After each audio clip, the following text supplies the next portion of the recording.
Oh yeah, were you? I'm not the Okay. TV guy, okay? Okay. Oh, so I need to have. My mic was way away from me. Actually, we don't use the mics for this. Oh, It's you the don't? onboard mics on the. Oh, no kidding. That's Yeah, oddly sophisticated. enough. Wow. Yeah, well, Do you know I how am big? sophisticated. Do you know how big that the camera is that you're seeing us on, and it's great quality. It's smaller than my wallet. Yeah. That camera is. What are you used to seeing in the studio, right? Giant stuff. Oh yeah, it's huge. It's the size of a television. Oh, I'm looking at myself here on TV. You look good. Yeah. Well, of course. What did you? I mean, yeah. I'm sorry. You set me up for that. And Well, you're the TV guy in the room. yeah. By the way, So- special thank you to Scranton Road Promotional Marketing, a division of Scranton Road Ministries, for sponsoring Overtime. We're so grateful for them and their generosity. If you maybe work for a TV station and need new jackets for the TV station or something, or you work for, you want your church to get new swag or your company or whatever. Or a you might mug. never find it. Or, Yeah. you go to Scranton Road Promotional Marketing, where they come up with our Brian and Jannelle sweatshirt here and our mug, which we have to get you a mug. A brand new Yeah, mug. but don't do that. It's a great ministry, by the way, on Scranton the Road? near west side. And I know, I'm familiar with it. And we're on a 5-second delay, aren't we? Yeah, it sometimes even gets longer than that, oddly enough. And so listen, if you have the heart to support Scranton Road Ministries, I can't. The guy who actually runs that has a master's degree in engineering from Case. And he made the transition like you did from teaching to radio. He made the transition from being an engineer to running a ministry. Wow. And so So go to and a great ministry. scrantonroadministries.org or scrantonroadpromo.org for more. scrantonroadministries.org, scrantonroadpromo.org, and get plugged in. So be sure to say hello. Again, John Loufman, legendary meteorologist, with me live. You can get your comments in here. And John, you wanted to, we got, by the way, Mike is saying hello. Hold on here, let me click on this again. Yeah. Okay. Will I be able to see these two? Yeah, so we got Yeah. Mike is saying good hello. morning, Good to see you, everyone. Mike Gonzalez. And yeah. And he says, looks like gusts of wind coming from the other side of the table, John. Yes, exactly. Well, I'm a gust speaker. So Carmen's saying hello, good to see you, Carmen. Yeah. And we are on YouTube now as well. We are. Wow. We have Callie.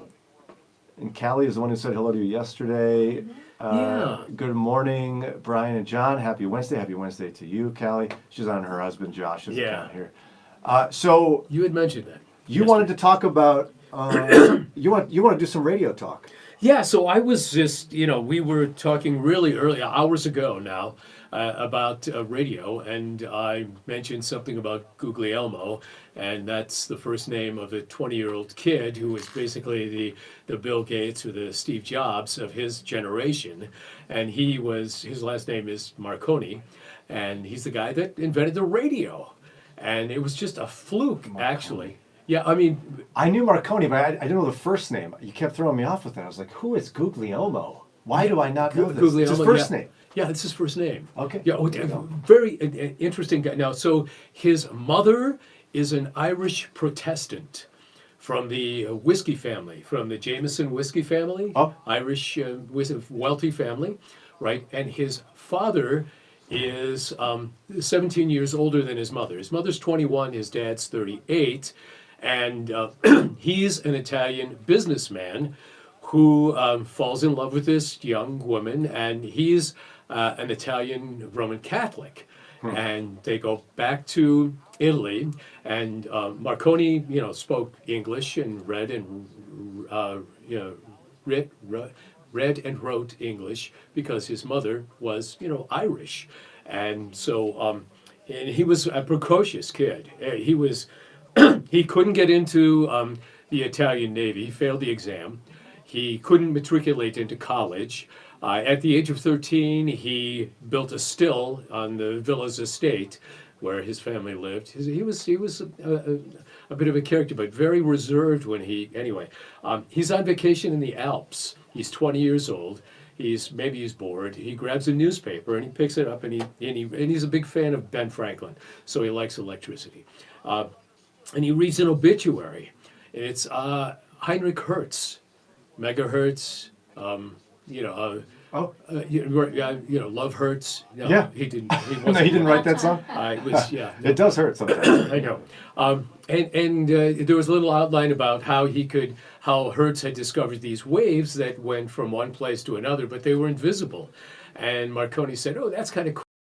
It's like one little wire, copper wire here, and one on the other side, and let's see if I can make this work and get these waves to pop from one place to another." So instead of his garage, where the computer, it was the attic, and so he made this thing move across the attic, and he said, "Hey, I wonder if I can do this in the outside." So he takes it outside and tries it in the field, and his older brother Alfonso, who's 9 years older than him, he sends him down, about a quarter of a mile down the field, and says, "Hey, if the message comes through, wave a handkerchief on a pole and let me know." And it did. It worked. And then he said, "I wonder if this will go over a hill, if these waves will go over a hill." So he sends his brother a couple of miles over a hill with a hunting rifle, and he said, "Shoot the rifle if the signal goes across." And he's 20 years old. He's playing, and the rifle it shoots, and he goes, "Whoa, wow, I might be onto something." And then at that point, his dad was nearly 50 when he was born, when Marconi was born in 1840. In fact, if he had lived, Marconi would be 147 years old in next month. Unfortunately, we lost him before that. But anyway, so his dad said, "There could be something in it." He went to the Italian government and he said, "Hey, my son has this way." And this is when the cable companies were trying to lay a telegraph cable across the Atlantic, on the floor of the Atlantic, from North Sure. America to Europe. And the Italian government poo-pooed him and said no. So his mom, who still had connections because she was part of the wealthy Jameson, whiskey family, she went back to England, the UK, and said, "Hey, my son's got this thing." And they said, "Yeah, we'll do this." And, the rest, as they say, is history. I mean, just if you think about it, no one would have known where the Titanic went down. Probably the unsinkable Molly Brown would have died of hypothermia. The California came within, there were lights. They could see the Titanic, a mile or so away, but they just went right by because the Marconi boys, these guys were like the computer whizzes of today. These kids were on these ships, and they had, they were called Marconi machines, which sent the Morse code stuff across the waters. And the guy on the California had fallen asleep because his shift was done. It was 2:00 in the morning when that, April 14th, 1912, when the Titanic went down, and so the ship just went by. The Carpathia, which rescued Titanic's survivors, it was hours away, but the Marconi boy was awake. He just happened to be up in the middle of the night, and when these guys sent out their SOS signal, he got it, and they turned around and came back and rescued some of the. But I mean, think about it. The implications would be the Titanic at the bottom of the ocean. No one knew why the boat was late. This was unsinkable, and and Kate and Leo wouldn't have been able to make a movie. Right. So and where would we be without that? And Yeah, then where would be would we be that without horrible that? Celine Dion song that we all get tired of yeah, hearing every 10 I'm seconds. sorry. So I had to wax lengthy on Marconi, who was a cool kid who at the age of 20 invented what allows us to broadcast. And by the way, Callie is saying she's a big fan of yours, John. She remembers watching you on Fox 8. Yeah, that was a lot of years ago. I had a lot of fun. I worked with my good friend Andre Bernier and with Dick Goddard, the legend. Yeah, oh yeah. And those were fun years on 8. Yeah. Enjoyed So, it. Good crowd. Again, John Loufman, meteorologist, here with us. John, what? How did you get into TV? Have I ever asked you that? I don't think I've ever asked you that. No. How did you get into TV? All right. So Because I'm not in it, obviously. yeah, I got into TV because my roommate in college, I wanted to be a director for the theater, Ah. And so I was doing a master's degree. Oh yeah, we got to get that down. And my roommate Mike Tylo, who played Quentin on The Guiding Light for 20 years, came to me one day and he said, "Hey John, how would you like $50 and all the beer you can drink?" And I said, okay, twist my arm, Mike. What do we got to do?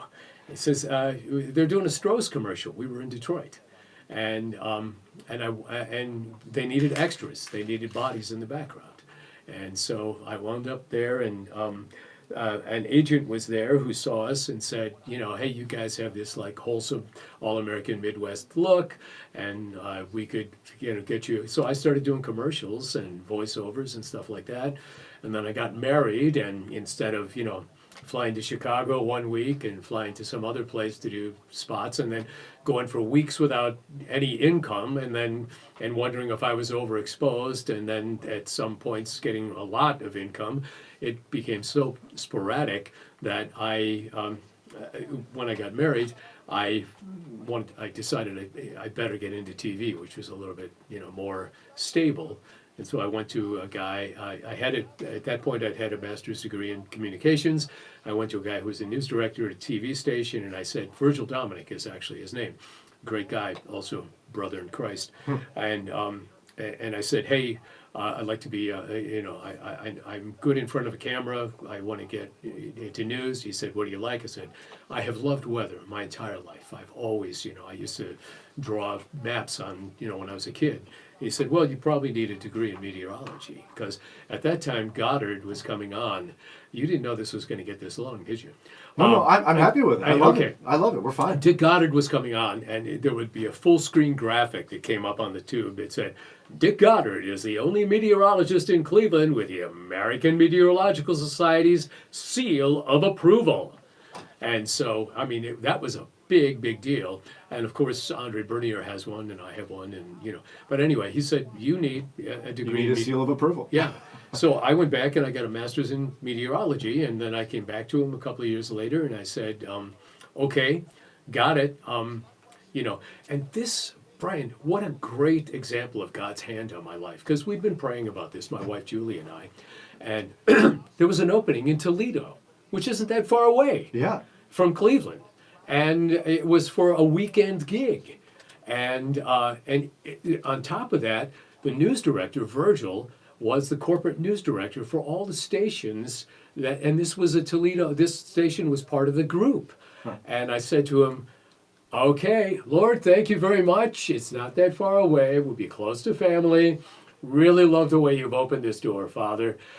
Thank you.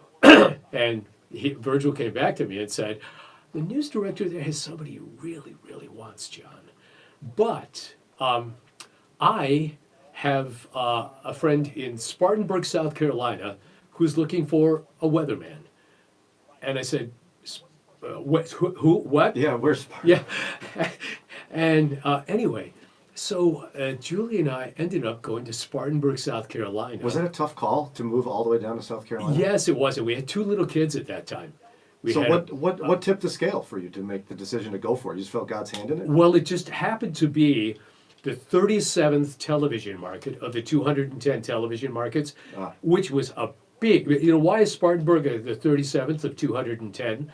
Because it also includes Greenville, South Carolina, and Asheville, North Carolina. So it's a hyphenated market, 3 cities.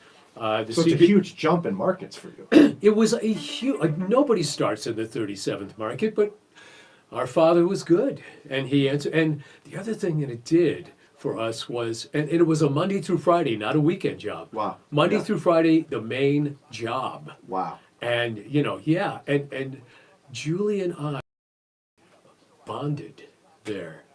The only people we had was each other. Yep. And it just, our marriage was, a few years old, and now all of a sudden, it was just, you talk about lean on me. That was what it was about.